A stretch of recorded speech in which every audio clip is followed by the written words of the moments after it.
Mais um link agora de entrevista de uma pesquisadora da Microsoft concorda plenamente com a afirmação que a N-Contil é nem inteligente nem artificial. Aos poucos a realidade está vindo à tona. A MP The Guardian.com Technology.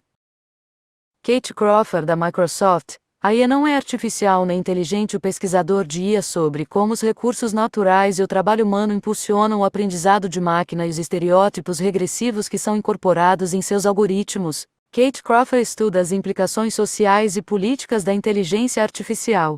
Ela é professora de pesquisa de comunicação e estudos de ciência e tecnologia na Universidade do Sul da Califórnia e pesquisadora sênior principal na Microsoft Research. Seu novo livro, Atlas of AI, analisa o que é preciso para fazer IA e o que está em jogo à medida que ela remodela nosso mundo.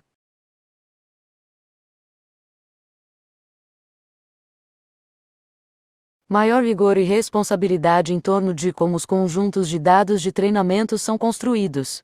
O UE produziu o primeiro projeto de regulamentos Omnibus para a IA. A Austrália também acaba de lançar novas diretrizes para regular a IA. Há buracos que precisam ser remendados, mas agora estamos começando a perceber que essas ferramentas precisam de guarda-corpos muito mais fortes.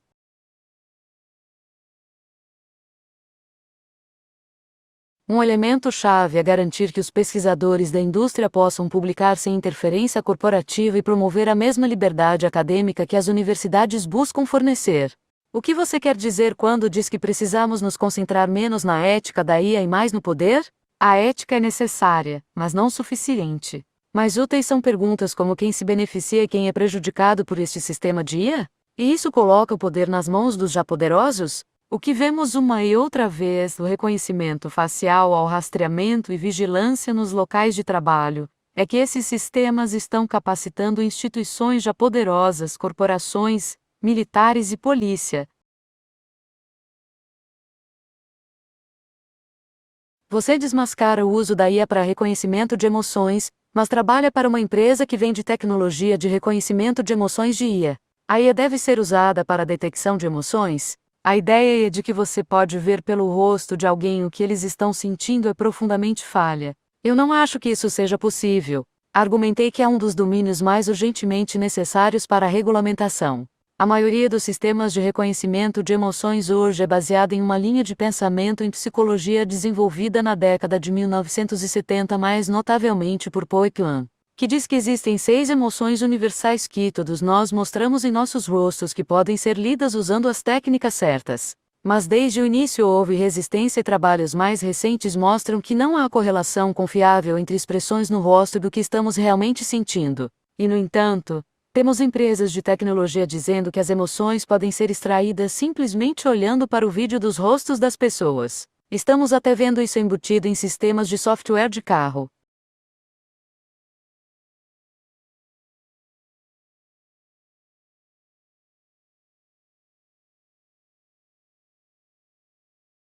Composto por cerca de 14 metros imagens em mais de 20.000 categorias, o ImageNet é um dos conjuntos de dados de treinamento mais significativos da história do aprendizado de máquina. É usado para testar a eficiência dos algoritmos de reconhecimento de objetos. Foi lançado em 2009 por um conjunto de pesquisadores de Stanford que rasparam enormes quantidades de imagens da web, fizeram com que os trabalhadores da multidão as rotulassem de acordo com os substantivos do WordNet, um banco de dados lexical que foi criado na década de 1980.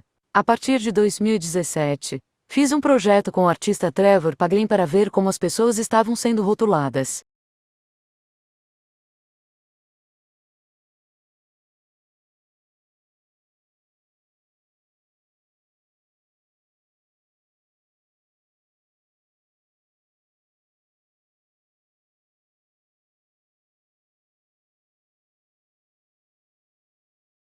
Encontramos termos classificatórios horríveis que eram misóginos, racistas, capazes de julgadores ao extremo. Fotos de pessoas estavam sendo combinadas com palavras como cleptomaníaco, alcoólatra, pessoa má, rainha do armário, garota de programa, vagabunda, viciada em drogas e muito mais. Não posso dizer aqui. A ImageNet agora removeu muitas das categorias de pessoas obviamente problemáticas, certamente uma melhoria, no entanto. O problema persiste porque esses conjuntos de treinamento ainda circulam em sites de torrent, onde os arquivos são compartilhados entre pares. E só poderíamos estudar a ImageNet porque é pública. Existem enormes conjuntos de dados de treinamento mantidos por empresas de tecnologia que são completamente secretos. Eles saquearam imagens que carregamos em serviços de compartilhamento de fotos e plataformas de mídia social e as transformaram em sistemas privados.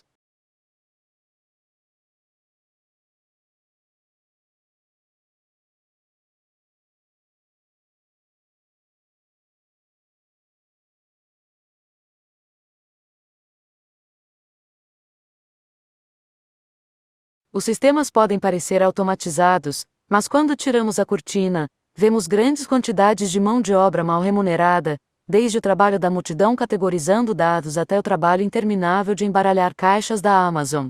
A IA não é nem artificial nem inteligente. É feito de recursos naturais e são as pessoas que estão realizando as tarefas para fazer com que os sistemas pareçam autônomos. Tipos de problemas de que estamos falando. Uma e outra vez, vimos esses sistemas produzindo erros às mulheres, ofereceram menos crédito por algoritmos de crédito, rostos negros rotulados incorretamente, e a resposta foi: só precisamos de mais dados. Mas eu tentei olhar para essas lógicas mais profundas de classificação e você começa a ver formas de discriminação, não apenas quando os sistemas são aplicados, mas em como eles são construídos e treinados para ver o mundo. Conjuntos de dados de treinamento usados para software de aprendizado de máquina que casualmente categorizam as pessoas em apenas um de dois gêneros, e rotulam as pessoas de acordo com a cor da pele em uma das 5 categorias raciais e que tentam, com base na aparência das pessoas, atribuir caráter moral ou ético. A ideia de que você pode fazer essas determinações com base na aparência tem um passado sombrio, e infelizmente, a política de classificação tornou-se incorporada aos substratos da IA.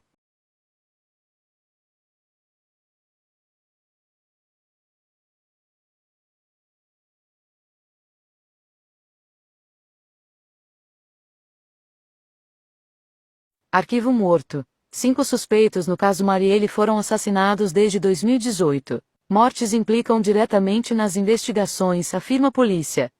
A partir da delação do ex-PM Elcio de Queiroz, foi identificado o PM reformado Edmilson da Silva de Oliveira, conhecido como Macalé.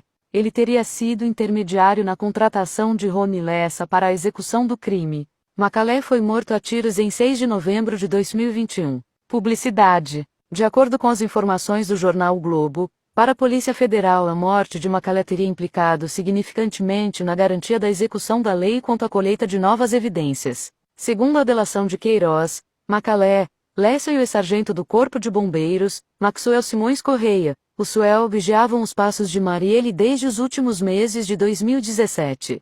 Adriano da Nóbrega, outro suspeito, foi executado em ação da Polícia da Bahia em 9 de fevereiro de 2020. O ex-capitão do BOPE que tinha ligação com a família Bolsonaro foi chamado à delegacia de homicídios para prestar depoimento, mas negou qualquer participação no caso Marielle. Considerado braço direito de Adriano, segundo o sargento Luiz Carlos Felipe Martins também foi morto por homens que estavam em um carro e passaram atirando. Outro nome suspeito de envolvimento no assassinato de Marielle é Hélio de Paulo Ferreiro, que também foi morto a tiros em 28 de fevereiro deste ano.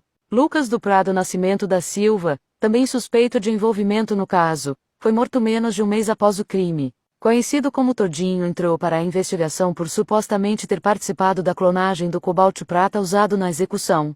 Lucas foi morto em 3 de abril de 2020, numa emboscada na Avenida Brasil, em Bangu. Segundo a polícia, foi assassinado possivelmente como uma queima de arquivo. E queimou a mãe sempre dizia que um homem que casar com eu, há de ter a vida de rei. Broderagem. Tem as mãos de fada pra cozinhar. Eu não digo isso. Aqui namora, vice? É uma fera, besta ferinha de papai. Eu era selada, mas ele queria o meu fabricador de peido. E desde que a gente noivou, ele falou que essa era a prova de amor que ele precisava. Eu tinha medo, afinal me guardei para o meu casamento por 29 anos e nunca, juro, nunca. Nenhum homem tinha sequer tocado na minha goiaba, mas eu já estava de casamento marcado. Gustavo seria meu marido, então eu pensei, por que não experimentar no anel de Todd para me manter selada até o casamento? Eu mandei uma mensagem no Zap falando que eu estava pronta para me entregar. Ele ficou tão afoito que mandou uma foto do grande calango dele por mensagem. Eu me assustei. Eu disse a ele que não ia caber, mas ele disse que eu ia gostar. Aí, quando anoiteceu, disse aos meus pais que a gente ia comer pastel e prometendo chegar antes das 10. Mas a verdade é que a gente estava indo para o motel da cidade. Detalhe, a minha cidade era pequena e todo mundo conhecia todo mundo. Por isso, nesse dia, ele pegou o carro do amigo dele que tinha vidro fumê para ninguém nos reconhecer. Chegando lá, a gente foi direto para o banho.